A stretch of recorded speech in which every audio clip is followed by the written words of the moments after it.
नमस्कार, स्वागत है आपका अपने चैनल त्रिवेदी ज्ञान वर्ल्ड में। कल हमने आपसे जनरल साइंस के 20 प्रश्नों पर चर्चा की थी और आज हम उन्हीं 20 प्रश्नों के आगे की श्रृंखला को लेकर आए हैं। आज हम आपसे उन्हीं प्रश्नों पर डिस्कशन करेंगे, लेकिन इससे पहले हम अपना वीडियो स्टार्ट करें।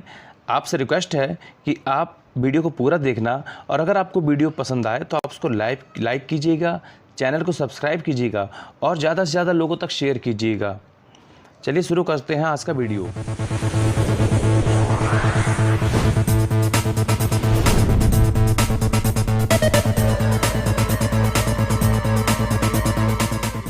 आज का प्रश्न है प्रश्न नंबर 21। समुद्र का जल नीला क्यों दिखाई देता है? समुद्र का जल नीला क्यों दिखाई देता है? तो इसका आंसर होगा जल के कणों द्वारा प्रकाश के प्रकीर्णन के कारण। यानी कि जल भी जो है ना छोटे छोटे सूक्ष्म कणों से मिलकर बनता है और जल के कणों द्वारा जो प्रकाश का प्रकीर्णन होता है उसके कारण समुद्र का जल नीला दिखाई देता है। अगला क्वेश्चन है 22 नंबर। हेली पुच्छल यानी कि हेलीज कॉमेट तारा प्रति कितने वर्ष बाद दिखाई देता है? हेली पुच्छल तारा होता है, आप लोगों ने पता नहीं बहुत से लोगों ने देखा होगा कि नहीं देखा होगा, लेकिन ये जो है कितने वर्षों के अंतराल पर दिखाई देता है? तो इसका आंसर होगा 76 ईयर, 76 वर्ष। लगभग जो है 76 साल में एक बार ये तारा आसमान में दिखाई देता है। अगला क्वेश्चन है प्रश्न नंबर 23। रक्त का थक्का जमाने में कौन सा विटामिन सहायक होता है? रक्त का थक्का जमाने में कौन सा विटामिन सहायक होता है? विटामिन के। प्रश्न नंबर 24। लाफिंग गैस का नाम बताइए। एक ऐसी गैस जो अगर फैला दी जाए तो लोगों को हंसी आने लगती है, लोग हंसने लगते हैं। इस गैस का नाम क्या है? इसका उत्तर है नाइट्रस ऑक्साइड। चलिए अगले क्वेश्चन तरफ बढ़ते हैं। प्रश्न नंबर 25। रेडियो कार्बन तिथि निर्धारण विधि का उपयोग कब होता है? रेडियो कार्बन तिथि निर्धारण विधि का उपयोग कब होता है? तो ये मैं आपको बता दूं, ये होता है जीवाश्मों की आयु का पता लगाने में। ठीक है, जब जीवाश्मों की आयु का पता लगाना होता है तो रेडियो कार्बन तिथि निर्धारण विधि का उपयोग होता है। आगे बढ़ते हैं क्वेश्चन नंबर 26 की तरफ। हाइड्रोफाइट किन्हें कहते हैं? हाइड्रोफाइट जलीय पौधों को कहते हैं। प्रश्न नंबर 27 कह रहा है आपसे कि दो समांतर दर्पणों के बीच रखी वस्तु के कितने प्रतिबिंब बनते हैं? ठीक है, ये आप जानते हो ये दर्पण क्या होते हैं? दर्पण, ये जो आपका यहाँ पे शब्द लिखा हुआ दर्पण, दर्पण मैं आपको बता दूं, दर्पण जो शीशा हम लोग घर में देखते हैं, ठीक है, शीशा जिससे हम लोग चेहरा देखते हैं, इसको हिंदी में दर्पण कहते हैं। ठीक है, दो दर्पण जब आमने सामने रखे होंगे तो ये पूछा गया है वस्तु के कितने प्रतिबिंब बनते हैं। तो हम आपको बता दें, जब समानांतर दूरी पर दोनों प्रतिबिंब रखे जाते हैं तो वस्तुओं के अनंत यानी कि इन्फिनिट अनंत पिक्चर्स बनते हैं जिनकी कोई काउंटिंग नहीं होती है। ठीक है, चलिए अगले क्वेश्चन तरफ बढ़ते हैं। Question number 28।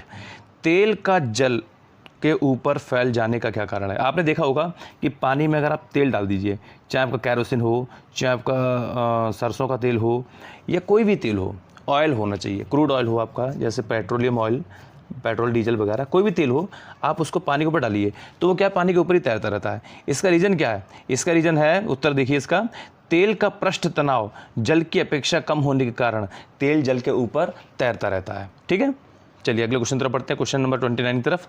पेंसिल का लेड क्या होता है? उत्तर है इसका ग्रेफाइट। प्रश्न नंबर 30। सड़क पर चलने की अपेक्षा बर्फ पर चलना कठिन क्यों होता है? वेरी सिंपल आंसर, क्योंकि सड़क पर बर्फ की अपेक्षा अधिक घर्षण होता है और बर्फ में कम होता है। ठीक है, यानी कि बर्फ के अंदर जो घर्षण शक्ति है वो कम होती है, इस वजह से लोग बर्फ पर स्लिप होते हैं, सड़क पर आराम से चल लेते हैं। प्रश्न नंबर 31 है। ऊंचे स्थानों पर पानी 100 डिग्री सेल्सियस से कम ताप पर भी उबलता है। क्यों उबलता है भाई, बताओ? तो इसका सीधा सा आंसर है क्योंकि ऊंचे स्थानों पर वायुदाब कम होता है। ठीक है, ये देखिए लिखा हुआ है, वायुमंडलीय दाब कम होने के कारण। चलिए अगला क्वेश्चन देखते हैं 32। पीतल किसकी मिश्र धातु है?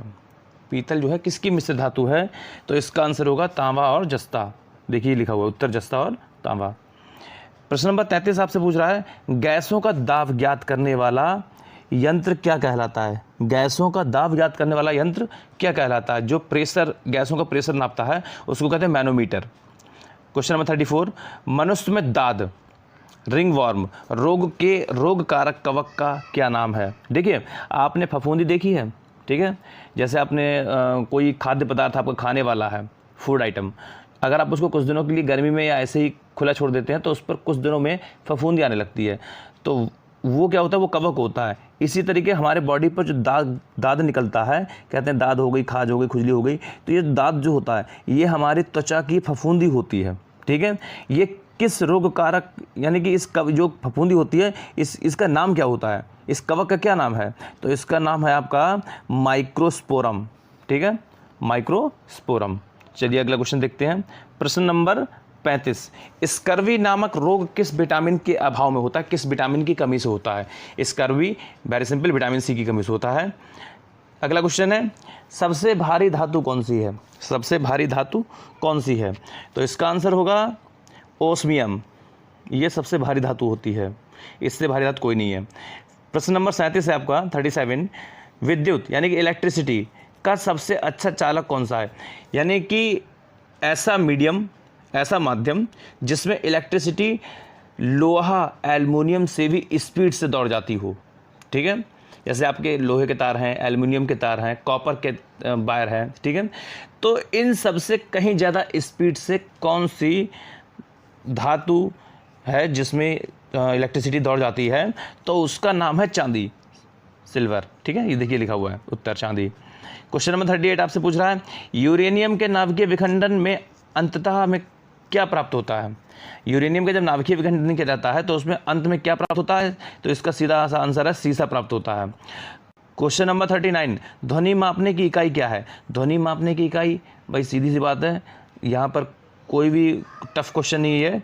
ध्वनि मापने की इकाई आपकी डेसिबल है। कहते हैं ना, इतने डेसिबल आवाज़ होना चाहिए, 20 से 40 डेसिबल तक हो बोलने में, नॉर्मल बोलने में, इस तरीके से। अगला क्वेश्चन है क्वेश्चन नंबर 40, स्टेनलेस स्टील किन धातुओं को मिश्रित करके बनाया जाता है? स्टेनलेस स्टील एक अच्छी क्वालिटी का स्टील होता है और ये किन धातुओं को मिश्रित करके यानी कि मिक्स करके बनाया जाता है?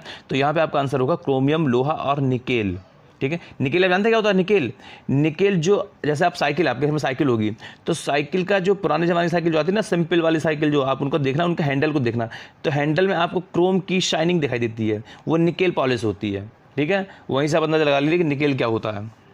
लोहा आप जानते ही हैं। मधुमेह रोगी के पेशाब में किसकी अधिकता हो जाती है? यहाँ पर सेंस ऑफ ह्यूमर ये है कि मधुमेह इट्स मीन डायबिटीज़, और डायबिटीज़ रोग क्या है? जब आपकी बॉडी में शुगर लेवल बढ़ जाए, ठीक है, यानी कि आपकी बॉडी में चीनी की मात्रा बढ़ गई तो आपको क्या हुआ कि डायबिटीज़ हो गई, और डायबिटीज़ को हिंदी में कहते हैं मधुमेह।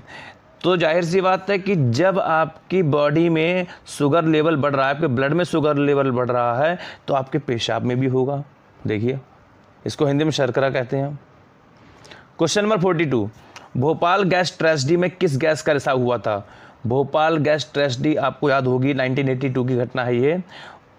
भोपाल गैस त्रासदी जो है, इसमें methyl isocyanide, MIC, methyl isocyanide का रिसाव हुआ था।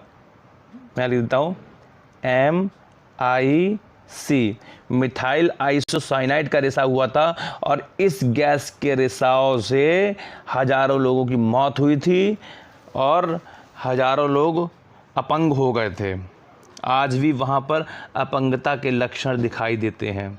ये इतनी जहरीली गैस थी, और इसमें छोटा सा मैं आपको छोटी सी जानकारी और देना चाहूँगा कि कभी भी काम खराब होता है तो हड़बड़ाहट में, जल्दबाजी में काम खराब होता है, ठीक है। जिस समय रात में ये गैस लीक हुई थी, रात के 12 साढ़े 12 के आसपास, उस समय जिन लोगों को नहीं पता लग पाया या अपने घर में सोते रह गए, वो लोग बच गए, और जिनको पता लग गया उन्होंने भाग करके जान बचाने का प्रयास किया, तो वो उन्होंने भागना स्टार्ट किया। भागने पर सांस फूलती है, सांस फूलने पर अधिक से अधिक मात्रा उनकी बॉडी में गई और वो ख़त्म हो गए, ठीक है। चलिए अगले क्वेश्चन पर पढ़ते हैं।